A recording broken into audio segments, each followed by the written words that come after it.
আসসালামু আলাইকুম, সবাইকে ঈদ মুবারক। এই ঈদে আপনারা কীভাবে পোস্টারটা ডিজাইন করবেন এরকমভাবে আমি কিন্তু সেটাই দেখাবো একদম সহজেই বরাবরের মতো। আমি থাকছি সুলতান তৌহিদ। সম্পূর্ণ ভিডিওটি মনোযোগ সহকারে দেখবেন। সো চলুন ভিডিওটি শুরু করি। ভিডিওটি শুরু করার আগে আপনাদের কাছে একটা রিকোয়েস্ট থাকবে, আমার ভিডিওর ডেসক্রিপশন থেকে একটি অ্যাপ লিঙ্ক যেটা কিনা এই পোস্টারটি ডিজাইন করতে আপনাকে সাহায্য করবে। এই অ্যাপসটির লিঙ্ক ভিডিওর ডেসক্রিপশনে থাকবে, সেখানে আপনারা ক্লিক করে সহজে কিন্তু অ্যাপসটিকে ডাউনলোড করে নিতে পারেন।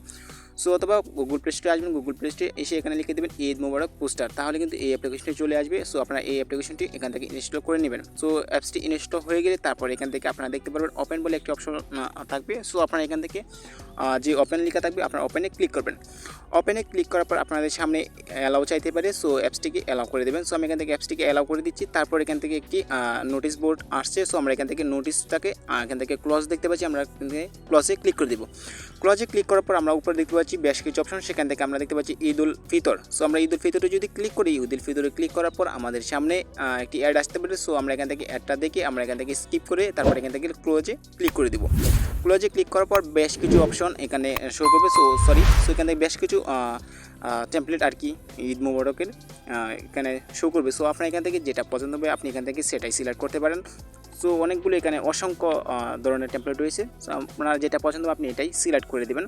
সো আমি এখান থেকে একটি খুঁজে নিচ্ছি আমার পছন্দ মতো। সো আমি একটু নিচে যাব, নিচে আসার পর আমি আমার পছন্দ অনুযায়ী আমি একটি টেমপ্লেট খুঁজে নিচ্ছি। সো ধরুন আমি এই টেমপ্লেটটি এখান থেকে ইউজ করব। সো সেটার জন্য আমি এই টেমপ্লেটের উপর একটি ক্লিক করে দেবো।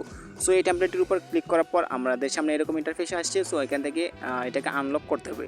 সো সেটার জন্য আমাদের একটি অ্যাড দেখতে হবে। সো আমরা আনলকে ক্লিক করে তারপর এখান থেকে অ্যাডটি দেখে তারপর এখান থেকে আমাদের যে কাজটি করতে হবে অ্যাডটা শেষ হয়ে গেলে আমরা এখান থেকে ক্লোজে ক্লিক করে দেবো। ক্লোজে ক্লিক করে দেওয়ার সাথে সাথে কিন্তু আমাদের কাজটি কিন্তু হয়ে যাবে। সো তারপর এখান থেকে যে কাজটা করব আমরা এখান থেকে গ্যালারিতে ক্লিক করে দেবো। গ্যালারিতে ক্লিক করে তারপর আমরা মনটা কিছু সিলেক্ট করে দেবো। সো আমরা আমাদের ফোন থেকে গ্যালারিতে ক্লিক করে তারপর এখান থেকে আবার এখান থেকে গ্যালারি দেখতে পাচ্ছি, আমরা গ্যালারিতে ক্লিক করে দিব। তারপর এখান থেকে অলওয়েজ দেখতে পাচ্ছি, আমরা অলওয়েজে ক্লিক করে দেবো। অলওয়েজে ক্লিক করে আমাদের ফোন থেকে আমরা যে ছবিটি গ্যালারি রাখবো সেই যে ছবিটা দিয়ে পোস্টার ডিজাইন করবো সেটা সিলেক্ট করে দিব। তারপর এখান থেকে অ্যাড আসতে পারে। সো আমরা এখান থেকে অ্যাডটা ক্লোজ করে দেবো। তারপরে এখান থেকে ছবিটা কিন্তু এখানে ইনপুট হয়ে যাবে। তারপরে এখান থেকে দুই আঙ্গুলে ধরে আমরা ছবিটাকে এভাবে জুম করে বড় করে আমরা এখানে মন মতো পজিশনে আমরা এখানে রেখে দিব। তারপরে এখানে বসে যাবে ছবিটি।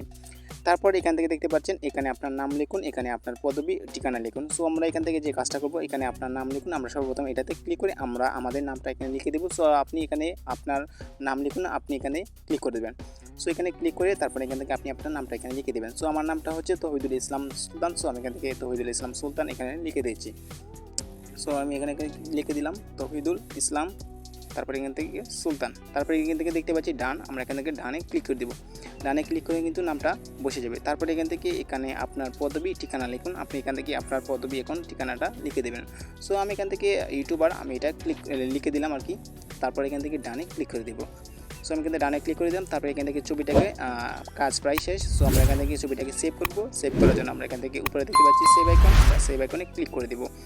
সো আমরা সেভ আইকনে যদি ক্লিক করি তাহলে কিন্তু আমরা আমাদের ছবিটা কিন্তু ফাইল হয়ে সেভ হয়ে কিন্তু আমাদের ফাইলে চলে আসবে। সো এইভাবে কিন্তু আপনারা খুব সহজে কিন্তু পোস্টারটা ডিজাইন করতে পারেন কোনো ঝামেলা ছাড়াই, শুধুমাত্র একটি অ্যাপের সাহায্যে। সো ভিডিওটি আপনার কাছে কেমন লেগেছে তা অবশ্যই কমেন্ট করে জানিয়ে দেবেন।